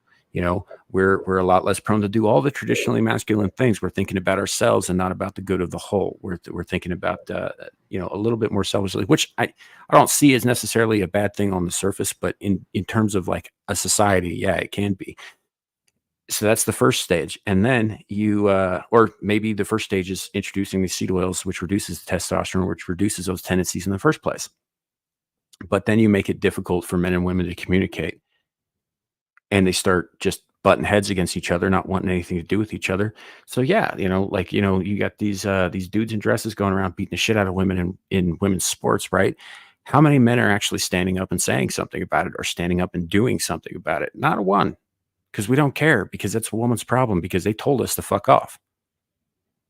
And it sucks that it's come to that, but yeah, and that, I think, is symptomatic of a larger problem, which is the us versus them problem, the elite people behind the scenes trying to cause division so that we won't be fighting back when it comes time.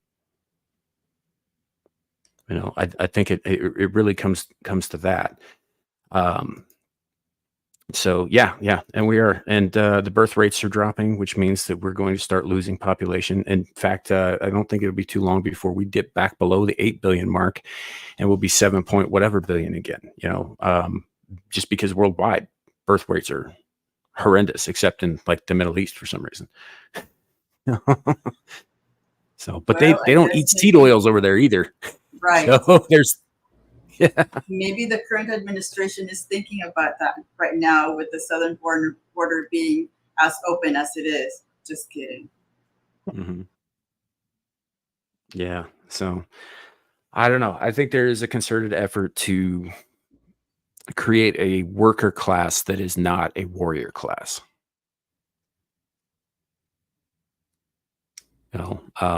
And these workers will not be much for breeding either. Like we're talking like, look at an ant hive, right? You've got your queen who lays the eggs. She's got warrior ants who protect her, protect the eggs, and dole out punishment as needed. And below them are the workers who are sterile.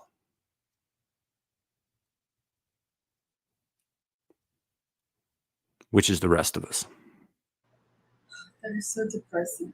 Speaking of depressing things, did you hear that in Venezuela they are buying tuna from China, but the actual tuna is cardboard with the taste of fish, and that's what they're eating as tuna in Venezuela. So again, I am telling you right now, socialism and communism will get you there. So say no to that concept. No, absolutely, because you can't. There's nothing nutritious about cardboard. You can't live on that indefinitely. Anything that was good in the plant fibers that it was made from has been processed the fuck out of it. Yeah, and that's what the poor people are getting from their government. Again, once the government falls and only the elites are eating, steak, that's what they give the people that voted for that nonsense. Yeah. Yeah. I don't know. It's Tsuka, it's nasty. It's weird too that I suppose if you just need something to fill up your stomach and it's all you have, you're going to eat it. You get to zip, but you know what? That's the thing though. The whole be happy thing. I don't think that there are too many happy Venezuelans on the peon level. I think they're all very, very fundamentally and existentially unhappy people. It's just, no, what we ought to do. Well, I probably shouldn't say that. We are still on YouTube. I'm just thinking, I'm drawing a picture in my head of like a gibbet,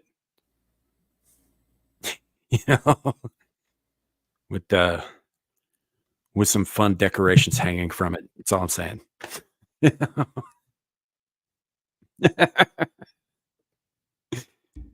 So, but yeah, it's at some point, there's gonna come a point where people will either break so hard that they will never recover, or they will be pushed so far that they snap and they turn on the hand holding the leash, and then one way or the other, we're done as a people. I think. Okay, so my ESL gets in. What's a gibbet? It's a scaffold that's used to hang people. Oh. Yes. Sorry.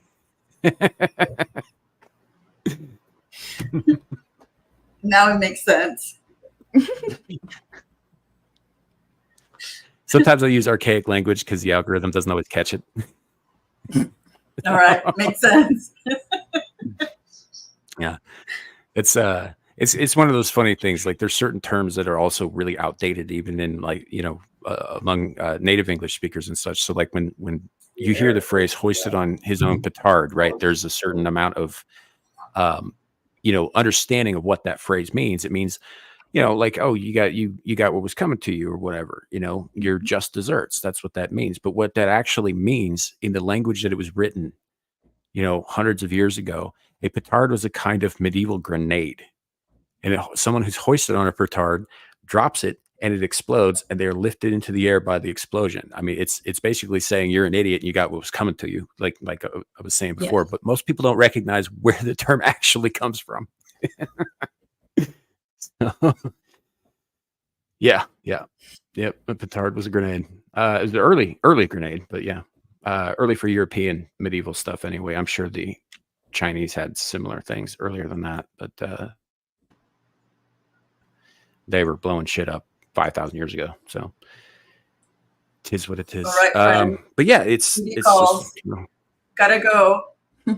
okay. Have a good night. Thank you for having me on. Good night. Good night, Lou. Bye. See you later. Okay, she's gone. Now you can go back to cussing. I was gonna do it anyway. So her link to her channel is in the description below. Go check her out. She does some really cool stuff with Maggie, the substitute teacher, usually talking about ladylike behavior, which is why she gets so shocked when I say things like butt fucking. And all that. She's a very, very nice lady, very fun. And she did a series earlier in her channel that I also recommend, which was teaching Spanish for beginners, because she is a native Spanish speaker. So she's also, if I don't know if there's anything out there that's like definitely about that, but she is one of the people who got out of Venezuela when it was getting bad. So she does have a story to tell there as well. It's very worth listening to, particularly if you want to know why communism is a bad thing. So definitely go check her out. Her link is in the description below. That said, I'm just So kind of, yeah. What? Huh? So, damn it, what's her name? It just left me. The North Korean. Oh, Her book over here. fucking the one with all the plastic surgery. Yeah. Well, she's Korean. So. No, well, she had plastic surgery done so she could hide from the people who were hunting her down. Dang, where's that book? But yeah, it's I don't know why I can't remember her name either. I should know exactly who this is. Larry, do you remember? Yami Park. Yeah, I was gonna say, yeah, I don't remember. I was just like, it starts with the Y, and I couldn't freaking remember it. Yeah, it's Yami Park. Like all of the. Can you still hear me? Yes, I can still hear you. That's good. All of the, like when her book came out and everything, it just, whenever anyone speaks bad from experience about communism, I just always feel like it's instantly discredited, saying that their story isn't real. They don't know what they're talking about. And it's the type of shit that drives me crazy, I guess, is when people who've actually experienced it are the ones telling you and trying to educate you on it to warn you against it. Even just with Yuri Bezmenov, like, it's slightly depressing that firsthand accounts of these things can't convince the biggest idiots. Yeah. Well, I think Yuri Bezmenov himself said it's going to get to a point where it's going to be blatantly obvious exactly what's going on, and people still won't believe it when it's right in front of their eyes. Yeah. He said it better than I just did, but yeah. Barely. It's funny that I say that because I'm always skeptical about it, which you always should be about things. Like, if they sound unbelievable is more like out there. I don't know if you caught my comment. I think it was in Wrong Think about how it was basically an Usopp level of lie. Something about like $8 billion or $1 trillion more going to in weapons going to Ukraine or something, that whole thing. And I like looked up, I always, if it's something that is glaringly on one side of the other in support, but it's a crazy theory, I'm instantly just like, okay, I need to look this up before I get up in arms about it. Pun not intended for that particular story, but it works. I think we need to be up in arms about everything all the time. 110%. Burn it all down. Shut up. But I don't know. It's lark. Shit gets annoying to me when it is annoying. Well, and actually, so I don't know if you follow James O'Keefe and OMG and all of that. He's got this movie coming out, Line in the Sand. And I had shared a little trailer where he was talking to Tucker Carlson. And then later he posted something about how the whistleblower, the first one that's actually featured in that movie, got a threatening message from the FBI per James O'Keefe. And he showed the message, but not who it was from, James O'Keefe. So what I did in the message itself, it was talking about how be weary of working with James O'Keefe. Check out these links. And one of them is like James O'Keefe panty thief or something like that. And I was just instantly like, okay, you're ridiculous, whatever. But then it linked to Twitter handles. So I went to the 2 Twitter handles, and one of them had posted that the DMs that he claimed were from the FBI are actually from their account. And they showed screenshots of the DMs to date. And it made me skeptical of James O'Keefe, but then I thought about it more and I was like, why would you in your own DM link to your own Twitter when they could just click your Twitter handle from the DM that they accepted from you? I don't know. Maybe he's an idiot. That is a possibility. But then I'm no expert at figuring out if something's photoshopped. Like, is James O'Keefe lying or is this person lying? I come from, so I know you have a tendency when you see something like that, when you see anything really, to check for sources, right? To verify, right? I just assume everybody's full of shit. Well, that sources included. Yes, I know what you're saying with that. But if one thing that annoys the crap out of me is someone tweeting this thing with a screenshot image or no image whatsoever instead of a link to something outrageous. And then, so I'll look in the comments to see, okay, because to me, that is that person posting that for the clicks instead of posting it for information or informational purposes. And it irritates me. It's one of the, yeah. Well, and that's the thing is, so even legitimate sources can A, get things wrong, and B, be 100% lying to get you on board with an idea. Right. Yes. So even when James O'Keefe, I don't follow a lot of his stuff lately. I wasn't really that big a fan of his to begin with. I understand the work he's doing, and a lot of times, he does some really great stuff. I just, I get vibes of there's only so many people you can fucking keep track of. Yes. Yes, and I don't follow Crowder anymore either.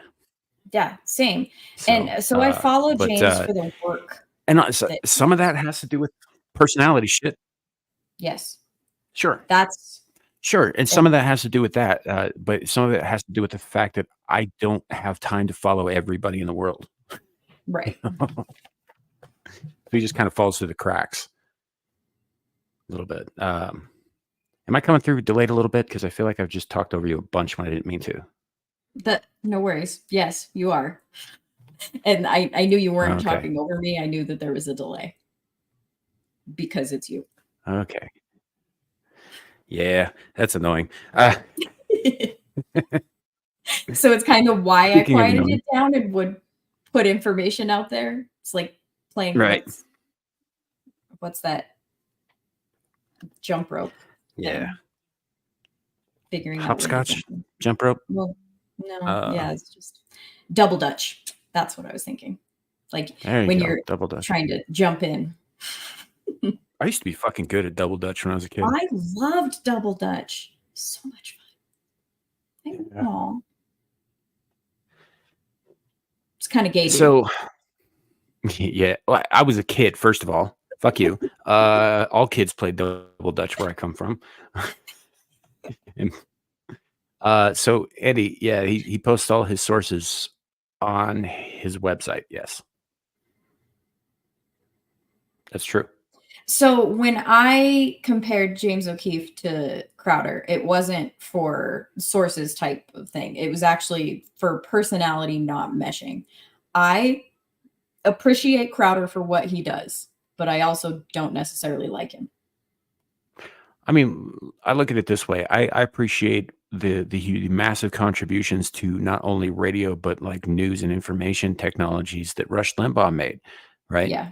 But I still think he was kind of an asshole, and I didn't go out of my way to listen to him. Even if he was right most of the time, he was fucking annoying to listen to. So I just stopped doing it. Yeah, I totally know what you're talking about because I remember him. No, you don't. I know his name.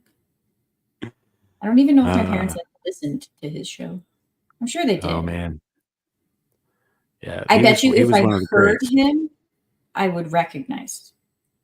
Yeah. That's how I was always more of a Paul Harvey guy anyway. That's fine. Yes, Paul Harvey. He's the best. So you know who Paul Harvey is, who was on the air decades before Rush Limbaugh, but you don't know who Rush Limbaugh. My mom loved Paul Harvey. Yeah. So did I. I know who Rush Limbaugh is, like as a radio host that a lot of people liked. Wasn't he conservative-ish? Very. Yeah. Okay. See, very. like, Yeah. It's just I don't retain specific details like you. Yeah. Gave Server's voice spoke out about. Yeah, he did. He did call out their BS. He was kind of an asshole about it too, though. And I was a less hardcore in the right-leaning shit at that time because I was a teenager. What the fuck do teenagers know? So yeah, I stopped listening to Rush Limbaugh because I was like, oh, here's some other fucking asshole who wants to tell me how to fucking live. And he did want to tell me how to live. Let's not make any bones about that. He wanted to tell everybody how to live. Every pundit out there wants to tell people how to live. Right? I just took more offense to it at that age than I do now. Yeah. Sam now was I can part let of that shit slide up. No more mean tweets at the time. No, tweets weren't a thing then. We didn't know that was coming down the pipe. When you were a teenager, are you sure? if we did know that mean tweets were coming down the pike, we might have just pulled the plug on the world altogether back in the 90s. I'm just saying. Might have been like, the Soviets going down and all that, the Iron Wall coming down, or Iron Curtain coming down, and the Berlin Wall. Are we sure that was a good idea? Maybe we should just push the button and let the nukes fly. These tweets things, man, it's going to ruin the world. The internet in general, man. Yeah. Look, I'm on the internet. I use the internet. I'm even some might say a minor presence on the internet. Am I going out again? God damn it. I mean, most of what you just said was missed. All right. Am I back now? But you're back. Yes. Are we here? Okay. I'm on the internet. I use the internet. I'm part of the internet. However, I agree with Gal. The internet was a mistake. In the same way that I agree with Lucifer, free will was a mistake. But it's too late. Cat's out of the bag. Can't do anything about it now. So that seems to be like life in general, doesn't it? Because it's the way people look at AI as well. Well, it's here now. Mm-hmm. It's not going to be what you say because AI isn't that good. Like it needs humans. And I'm like, until it doesn't. No, I'm with you. That's my point. I just don't think we can stop it at this point. And that's what I was commenting on. Isn't that just life? Mm-hmm. Yeah, it is. It is. But it's the same thing that people were saying about the advent of the steam engine. It's like, well, this is going to put a lot of people out of work. And it did, but it also created work for others. See, and I'm not talking about from the point of work. Mm-hmm. Generally, that's what people get upset about. The destruction of humanity is my point. It's the Terminator Yeah. level of AI that I'm talking about, not the displacement, because I actually agree with that. Like, sure, it's going to displace some jobs, but you also need people to maintain that. But with AI, it's different because it's going to be able to learn eventually. And people who laugh that off and say that that's not how it works, sure. Yet. Yeah. That's not how it works yet. That's how they're trying to get it to work. That's the freaking problem. And like, I hate it. I hate it. The problem isn't so much in what AI is currently in it, or even so much in what it becomes. The problem is that the people who are going out of their way to create these things have no scruples themselves. Well, and then there's the other side of that, to where those people have no scruples, and they know that people are going to find the convenience of it so great. Just I hate everything digital at this point, because it's a matter of convenience for people, and people get used to that convenience, so they're fine with it, and they make excuses in their head that it's okay to have everything on the grid until it's not. And so I don't want an electric lock on my door that I have to use an app on my phone to open. That it might decide not to open if you say the wrong thing in front of the ring light. Exactly. And like, I'm sure people that do have those things think, well, that's just paranoia, or it's convenient and you're overblowing it. And it just, that type of stuff frustrates me. Yeah. Andy, yes, it is. One of the goals is the destruction of all the earth and humanity. We just don't want soulless fucking machines taking credit for it. We're more long-term thinkers here.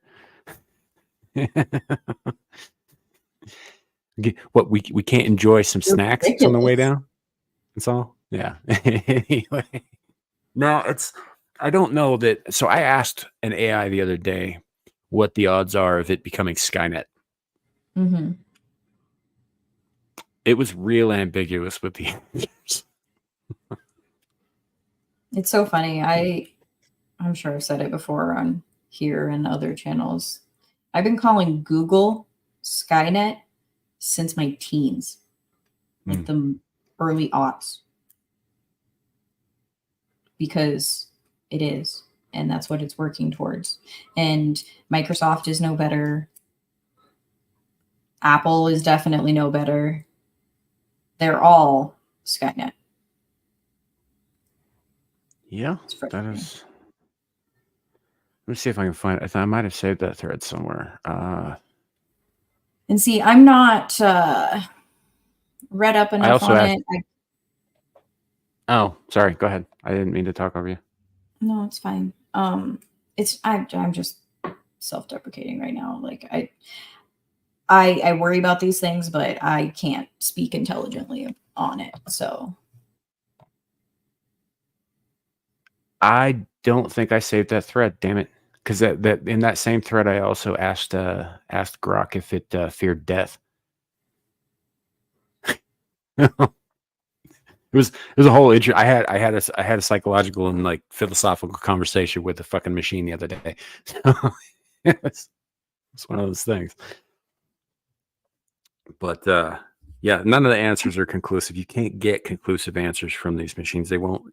If you give them two choices, they like, especially Grok, it's programmed specifically not to choose sides. So it will present a case for either side and then come to the conclusion that we don't really know. You know, it's kind of a wishy-washy cop-out of an AI, actually. So, anyhow,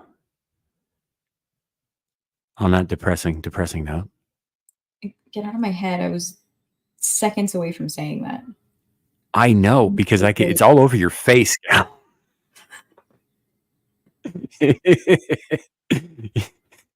Knock it off.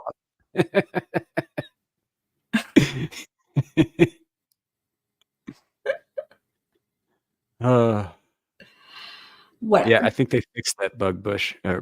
Yeah, it did. It was saying that stuff, but I think they fixed that bug because it got called out virally. Yeah, they fixed it really quick. hmm Yeah, I don't think it was a bug, by the way. I think it was a feature. But, it was by design. There's no bug. Well, because I mean, who makes the Alexa? It's Amazon. What is Amazon about? World domination. Yeah. Oh, absolutely, because they got caught, Boosh. There's no question. Yeah. So, but on that note, I think we probably will bring this show to a close because otherwise, Gal's going to induce us all to, like psychotic comas here. We're just going to be so depressed. We'll turn into puddles of existentially questioning goo on the floor.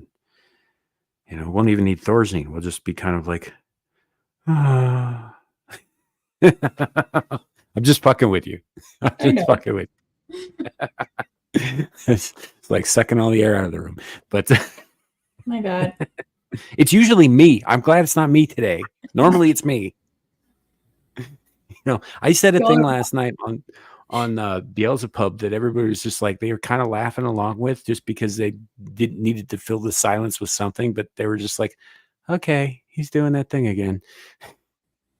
Where I was talking about the known, the knowable, and the unknown, and how insignificant we all are, and it doesn't really matter what we do or think in the long term anyway, because we'll be forgotten in the annals of universal history. Sorry, what? I wasn't listening. No, it's fine. It doesn't really matter anyway. I was kidding, Sam.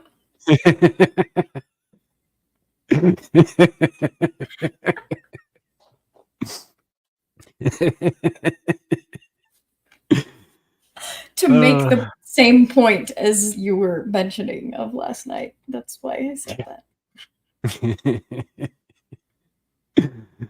Yeah, good times.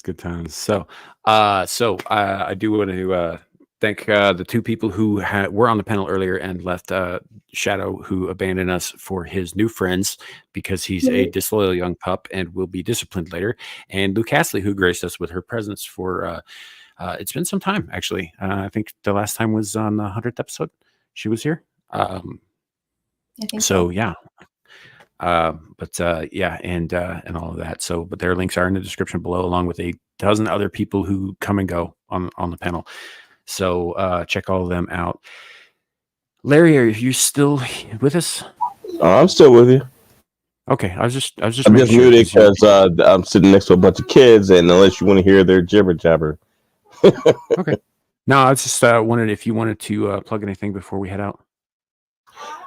Yeah. Might be moderating tonight on the world famous Exile Lioness 2 channel if she goes on. The road to Halloween continues next Friday. We should have a special guest. I still have to reach out to him and make sure that he hasn't forgotten. But if he can't make it, we'll still roll on. I've got a plan B, and that's about it. Sweet. Gal, when are you coming up? Put some pep into it. No. Follow me on all of the socials at this name here, this thing. And tomorrow I'll be on Alf's channel playing Demonologist at 6 p.m. Mountain Time. Horny Alf, to be precise. And yeah, regularly scheduled programming. Wednesday, I do my cook in the books, and I'm reading The Journey to the West in honor of Black Myth Wukong and things that is inspired beyond that. Hey, there is one more thing. Give me a second. Don't go off yet. Okay. But yeah, that's me. Follow on Twitter. That's where I post where I'll be. Yep. Where she will be posting sunshine and rainbows because that's what she does. Clearly. Smile to all our faces. With kitty cats. Yeah. God, if anything made me want to self-delete. Anyway. I need to have a break, my friend. Yeah, I know. And then you brought it back. Well, I mean, technically other people missed it, so they posted in my stead at certain points in time.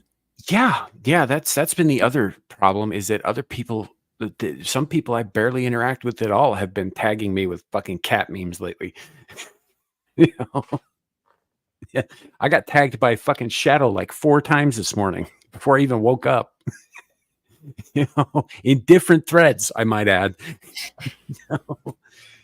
So yeah, I had nothing to do with that. Bullshit. There we go. There we go. So next Friday, along with the Road to Halloween continuing, there's a special.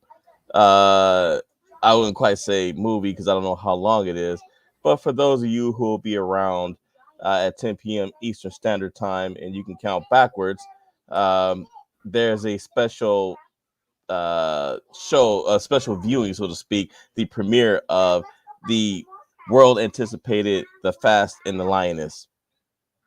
Feel free to enjoy it. Talk to Suka Nuka because he is the one who made this. And if a certain feline who is prominently pictured in this photo, if she gets upset, it's his head on the chopping block and not ours. Well, and if you want to talk to Suga about it, make sure you do it quick because I'm pretty sure she's going to delete him after this. Yeah, she did mention doing that the other night during our meeting. She was like, I'm still going to get him. Yeah. Yeah, I might be in it, but I didn't make it. That's all I'm saying. So, but yeah, definitely check that out as well. As for me, for my part, I am Sammy the Infamous. You are on my channel, obviously, so you do know where to find me. We do Abyssal Musings on Fridays and Screaming to the Void on Saturdays. Next week, like Larry was saying, we have a potential special guest coming, and looking forward to that. And the week after that on Abyssal Musings is our 100th episode, so make sure that you guys come and check that out because because it's awesome. That'll be 2 shows that Larry and I started together that have gotten to 100 episodes. Like that's pretty cool, I think. So definitely. Also, in between the 2 shows, you can find me on Devil's Channel 4 Beelzebub in the middle of the damn night on Saturday mornings, depending on where you are in the world. And on Monday nights, you can find me over on Adam the Renaissance Nerd's channel for Mellow Mondays. That said, the only other thing that I do on the internet these days is work for Amira. So if she goes live, you can usually find me in the chat there or behind the scenes producing. Or sometimes we get dragged up on a panel and get yelled at. You know, it's a fun time. Definitely check that out. That's all I have. I promise you guys, I will find a way to condense all that shit down to like a paragraph at some point. But I mean, most of you guys here know where and when all that shit happens anyway. But you know, just in case newcomers come in, you know how it goes. That said, thank you all for being here and sticking it out, especially seeing as how I didn't really have a plan today because I could barely think past my own headache. So I do appreciate that. And appreciate you putting up with the kind of spaciness and the grumpiness that comes with that from my part anyway. Yeah, thanks to Larry and Green for being here as always. And thanks to Luke Castley and Shadow for being here for the time that they were. Have a great night. And remember, it could always be worse. It could be raining flaming cobras. Bye, everybody.